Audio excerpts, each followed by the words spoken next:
시청자 여러분 안녕하십니까? 뉴스데일리 베스트 시작합니다. 최근 이슈의 중심에 서고 있는 국민의힘 황보승희 의원, 여러분께서도 이 황보 의원, 시청자 여러분 안녕하십니까? 뉴스데일리 베스트 시작합니다. 최근 이슈의 중심에 서고 있는 국민의힘 황보승희 의원, 여러분께서도 이 황보 의원과 관련된 뉴스들을 한 번쯤은 들어보셨을 텐데요. 막장 드라마도 이런 막장 드라마가 없는 듯합니다. 하도 막장 드라마라 이 소식을 다루지 않을까 하다가 이 황보승희 사태를 키운 게 다름 아닌 미래통합당 시절의 김영호 공천위원장, 그리고 국민의힘 전임 대표인 이준석이라는 점에서 한 번쯤은 이 문제를 짚고 넘어가야 한다라고 생각을 했고, 또 이게 과연 황보승희 의원이 주장하는 것처럼 사적인 영역에만 머무는 부분인지 이것도 함께 살펴보도록 하겠습니다. 자, 우선 황보승희 의원과 관련된 논란은 크게 봐서 몇 가지로 압축할 수가 있는데, 그 첫째가 불법 정치자금 수수 의혹입니다. 핵심은 황보 의원 전 남편이 선거 당시 황보 의원에게 돈을 건넨 이들의 이름과 금액을 기록해둔 명부를 사진으로 찍어 경찰에 제출했고, 이것에 대한 수사가 현재 진행 중에 있습니다. 명부 사진에는 지역 정치인 등 60여 명의 이름이 있고, 그 옆에는 돈 액수, 금액으로 보이는 숫자가 기재된 것으로 알려졌습니다. 황보 의원의 전 남편 A씨는 경찰 조사에서 선거가 끝나고 보니 집에 현금과 명부가 있어 사진을 찍어 두었고 원본은 파기됐다, 이렇게 진술했다고 하는데요. 황보 의원의 불법 정치자금 수수 의혹은 지난해 4월 한 시민단체 고발로 시작됐습니다. 경찰은 이를 토대로 황보 의원이 2020년 21대 총선과 2022년 지방선거를 앞두고 지방의원과 구의원들 그리고 시의원 공천의 대가로 금품을 수수했다는 의혹에 대해 조사를 벌이고 있습니다. 참고로 황보 의원과 전 남편 A씨는 2020년 총선 때까지 부부였으나 2021년 8월 이혼했습니다. 황보 의원과 관련한 불법 정치자금 수수 의혹의 핵심을 지금까지 전해드렸고, 그 다음 의혹이 동거남과에 관련된 그런 의혹인데요. 이건 또 뭐냐? 황 의원과 동거 중인 부동산 사업자 B씨가 황보 의원의 묵인 아래 의원실 관용차와 보좌진, 사무실 경비 등을 사적으로 이용했다는 의혹입니다. 여기에 더해 해당 의혹을 받는 B씨가 현재 이혼하지 않는 상태로 알려졌고, 따라서 불륜 논란까지 불거지고 있는데요. 이게 사실이라면 황보 의원은 왜 그랬을까요?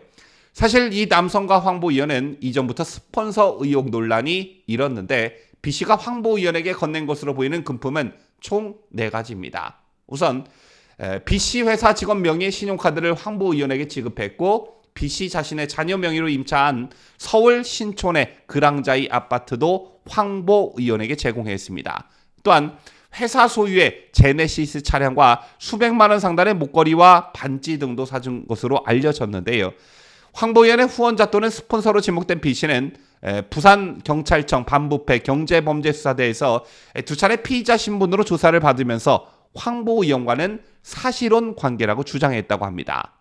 현행법상 국회의원이나 후보자가 되려는 사람은 후원회를 통하지 않고 개인이나 법인에서 직접 돈을 받으면 정치자금법 위반으로 간주하고, 해당 돈이 정치활동을 위해 사용되지 않더라도 처벌됩니다.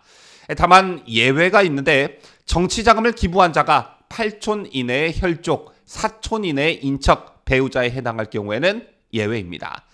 따라서 B씨의 주장인 즉슨 자신이 황보 의원의 배우자나 다름없기 때문에 앞서 설명해드린 예외 조항에 해당해 법적 문제가 없다고 주장하고 있는 것입니다.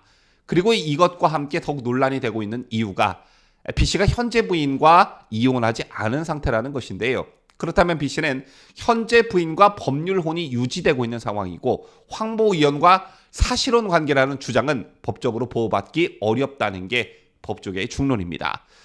자, 지금까지 황보 의원과 관련한 여러 가지 의혹의 핵심을 짚어드렸는데, 논란이 불거지자 황보 의원이 오늘 자신의 SNS에 사진과 글을 올렸습니다. 지금 보시고 계신 사진이 바로 그것인데요. 보시다시피 황보 의원의 얼굴이 누군가에게 구타를 당한 듯 피투성이가 되어 있죠. 황보 의원의 주장인 즉슨 자신을 향한 각종 의혹은 정치 공세와 모함이고 자신이 가정폭력의 희생자라는 것입니다. 전 남편으로부터 가정폭력을 당했을 뿐만 아니라 70살이 되신 친정 어머니에게 선풍기를 던지고 주먹으로 때려 온몸이 피멍들게 하고 친정집을 부쉈다고도 하는데요. 이웃의 신고로 출동한 경찰에게 그래도 남편이라고 처벌하지 말아달라고 한 게 천최한이라는 말도 덧붙였습니다. 그러면서 황보 의원은 전 남편과 이혼할 당시에 재산 분할 등으로 본인이 챙길 걸 다 챙긴 후 5일 만에 당에 제보를 했다며 저한테 탈당하지 않으면 계속해서 괴롭힐 거라고 협박했다 이렇게 주장했습니다. 다만 동거 중인 부동산 사업자 B씨와 관련된 의혹은 따로 해명하지 않았는데요. 그럼 황보 의원의 전 남편의 입장은 무엇이냐? 가정 파괴의 주범은 자신이 아니라 황보 의원이라는 것입니다. 2021년 8월 시사타파라는 인터넷 매체는 조성화라고 실명을 밝힌 황보 의원의 남편이 쓴 글이 보도가 됐는데 이혼 사유는 다름 아닌 자신의 부인 황보 의원의 외도라는 그런 주장이었습니다. 2019년 6월경부터 11살 연상의 지역건설업자와 불륜 관계를 이어오고 있다는 게 주장의 핵심이었고 이 같은 문제를 이준석 당대표와 비서실장에게 제보했지만 아무런 조치를 취하지 않은 채 주요 당직을 맡겼다는 겁니다. 황보 의원은 이준석 당대표에 의해 수석대변인으로 임명돼 활동한 바 있죠. 하지만 임명된 지 2달 만에 당 수석대변인직에서 물러났는데 이유는 개인 사정이라고 밝혔지만 당시 일각에서는 자신을 둘러싼 불미스러운 개인사, 앞서 전해드린 전 남편의 불륜 폭로와 관련이 있는 것 아니냐 이런 의구심이 제기된 바 있습니다.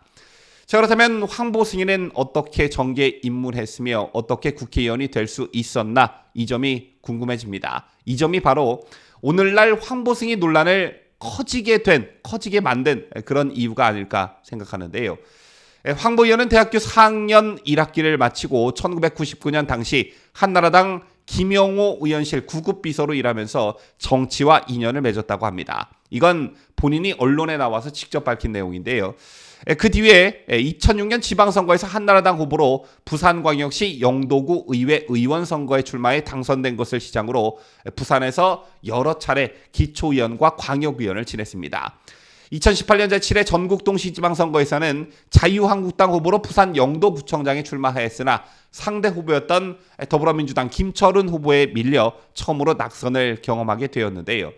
하지만 그 이후 2020년 제21대 국회의원 선거에 미래통합당 후보로 부산 중구 영도구 선거구에 출마해 당선되어 처음으로 국회의원이 되었습니다. 이때 불거진 논란이 바로 김영호 당시 공천관리위원장의 사천 논란이었죠. 21대 국회의원 총선거에서 이현주 의원이 부산 중구 영도에 출사표를 던지자 해당 지역구 당협위원장이었던 곽규택이 삭발을 하면서 경선을 요구하였고 이에 이현주는 부산 남구을 지역구로 이동되었고 곽규택은 중구 영도구에서 배제되고 부산 서구 동구로 재배치되어 경선을 치르게 됐습니다. 자, 이런 과정을 거쳐 중구 영도를 비우게 만들고 통합당은 중구 영도구에 추가 공모를 했는데요. 이때 김영호 공천관리위원장의 비서 출신인 황보승희가 응모해 사천 논란이 일었던 것입니다. 이처럼 황보승희는 이현주와 곽규택이 빠진 경선에 김영호의 측근이라는 점을 이용해서 참가했고 경선 상대자는 지역에서 인지도가 거의 없는 강성훈이었습니다. 그 결과 황보승희가 경선에서 승리했는데 이에 대해 홍준표가 수양딸 공천이라며 비판하자 황보승희는 제 삼촌이세요? 라며 홍준표에게 강하게 항의한 적도 있었습니다.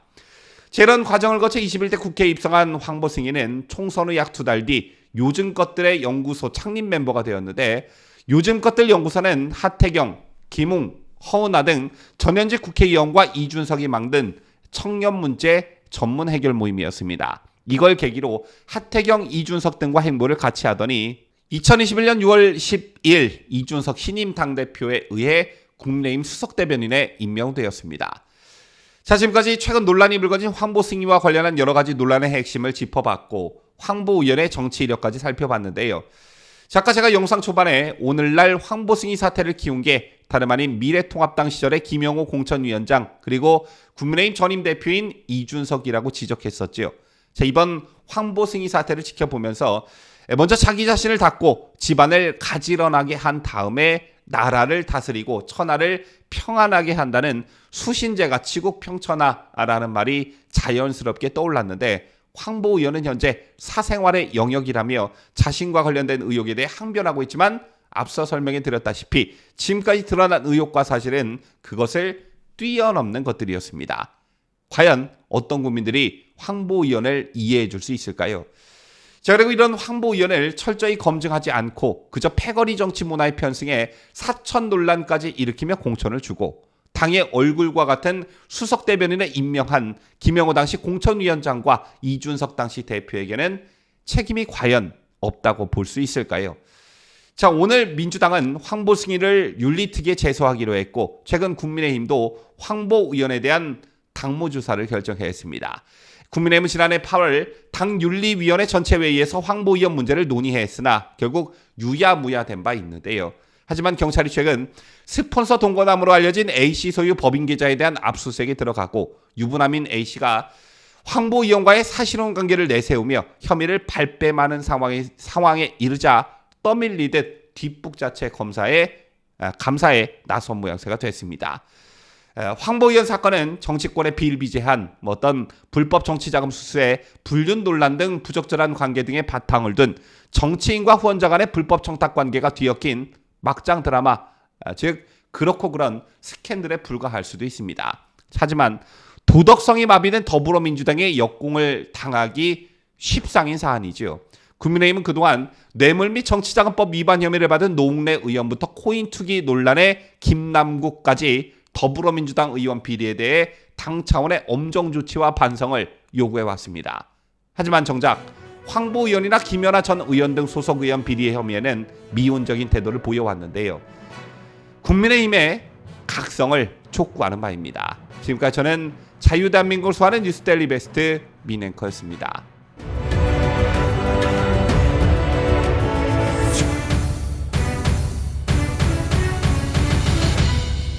함께해요. 뉴스데일리 베스트.